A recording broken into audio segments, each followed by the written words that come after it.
ఆత్మ సాక్షాత్కార అనుభవం ఒక దైవీక వరం మరియు గొప్ప పరివర్తన.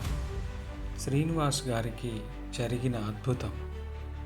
2000 సంవత్సరంలో శ్రీమతి రమాజీ, ఆమె భర్త శ్రీనివాస్ గారు వీరిద్దరూ దైవీక ఆశీస్సులు మరియు ఆధ్యాత్మిక ఉన్నతి కోరుతూ వరదయ్యపాలెంలో జరిగిన అమ్మా భగవానుల వరదీక్షకు హాజరయ్యారు. ఆ దీక్షా సమయంలో శ్రీ భగవాన్ వారిద్దరి ముందుగా నడిచి వెళ్తున్నప్పుడు ఆ స్వామి దివ్యానుగ్రహం శ్రీనివాస్ గారిని చాలా అద్భుతంగా తాకింది. శ్రీ భగవాన్ ధరించిన కండువ శ్రీనివాస్ గారి తలపై రాసుకుంది. ఆ క్షణం నుండి శ్రీనివాస్ గారు సచ్చిదానంద అని మనం పిలుచుకునే గాఢమైన ఆనంద స్థితిలోకి ప్రవేశించారు. ఈ స్థితి 9 రోజుల పాటు కొనసాగింది. ఈ అనుభవానికి ముందు అతను ఒక అయ్యప్ప భక్తుడు. ఈ కొత్త ఆధ్యాత్మిక స్థితిలో స్థిరమైన నిర్మలమైన చిరునవ్వును తన ముఖంపై కనబరిచారు.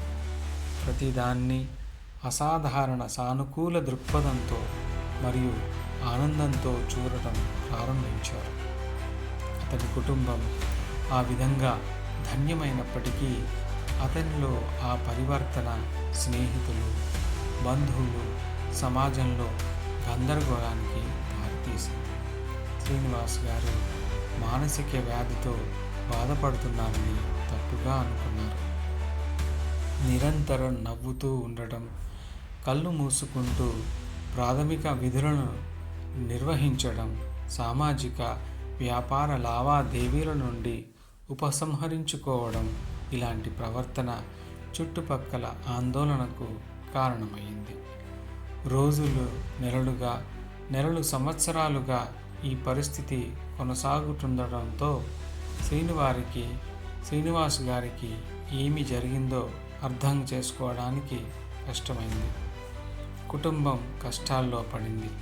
అనేక మంది వైద్యులతో సంప్రదింపులు జరిపినప్పటికీ ఎవరూ అతని పరిస్థితిని వివరించలేకపోయారు. శ్రీనివాస్ గారు కొన్నిసార్లు లోతైన ధ్యాన స్థితిలో ఉన్నారు. కొన్నిసార్లు కళ్ళు మూసుకొని తన విధులను నిర్వహించుకునేవారు. కొన్ని సమయాల్లో తన కుటుంబం గురించి పట్టించుకుంటూ ఒక సాధారణ వ్యక్తిగా కనిపించారు. ఈ విధంగా మొత్తం 3.5 సంవత్సరాలు అతను ఈ సమాధి స్థితిలోనే ఉన్నారు.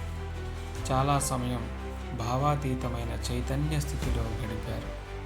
సమాజం ఇతని స్థితిని తప్పుగా అర్థం చేసుకుని ప్రశ్నిస్తుండడంతో కుటుంబానికి కష్టాలు ఎక్కువయ్యాయి. ఈ కష్ట సమయంలో ఆ కుటుంబ సభ్యులు అమ్మా భగవాన్లను ఆశ్రయించారు. చాలా ఆర్తితో శ్రీమతి రమా గారు తన కుటుంబం ఉన్న పరిస్థితికి నిరాశ చెందుతూ తమకు మీరు తప్ప వేరే దిక్కు ఎవరూ లేరని, వారికి మార్గనిర్దేశం చేయమని శ్రీ భగవాను కోరారు. అయితే అంతిమంగా అస్మితా దాసాజీ మరియు ఆచార్య సమదర్శినీజీల ద్వారా శ్రీనివాస్ గారు ముక్తి స్థితి అనే దివ్యానుభవాన్ని పొందారని శ్రీ భగవాన్ వెల్లడించారు. ఈ ముక్తి స్థితి కుటుంబానికి అనేక అద్భుతాలను తెస్తుందని మరియు వారి కష్టాల్లో దైవిక మార్గదర్శకత్వం లభిస్తుందని వెల్లడించారు. ఇది తెలిసిన తరువాత శ్రీమతి రమా గారు తన భర్త వారి విద్యుక్త ధర్మాన్ని వారు నిర్వహించుకునేలా చేయమని ప్రార్థించారు. నెమ్మదిగా శ్రీనివాస్ గారు తన సాధారణ జీవితానికి తిరిగి రావడం ప్రారంభించారు. అతను తన వ్యాపారాన్ని కొనసాగిస్తూ తన చుట్టూ ఉన్న వారితో సాధారణంగా సంభాషిస్తూ ఉంటున్నప్పటికీ అతను తన ముక్తి స్థితిలోనే ఉంటున్నారు. తన బాధ్యతలను నిర్వర్తించిన తర్వాత ధ్యానం చేసుకుంటున్నారు. ఈ అద్భుత పరివర్తన ఆ కుటుంబాన్ని అపారమైన కృతజ్ఞత మరియు ఆనందములతో నింపివేసింది. ఆ కుటుంబం ఇంత గొప్ప దైవానుగ్రహం పొందినందుకు వారు తమను తాము ధన్యులుగా భావిస్తున్నారు. ఇందులో ముక్తి యొక్క అపూర్వమైన మరియు అరుదైన దీవెనను చూసే అదృష్టం జీవితకాలం చాలామంది కలలు కనే అపురూపమైన అరుదైన ముక్తి స్థితి అనే ఈ దైవీక వరాన్ని పొందటం ఒక అదృష్టంగా వీరు భావించారు.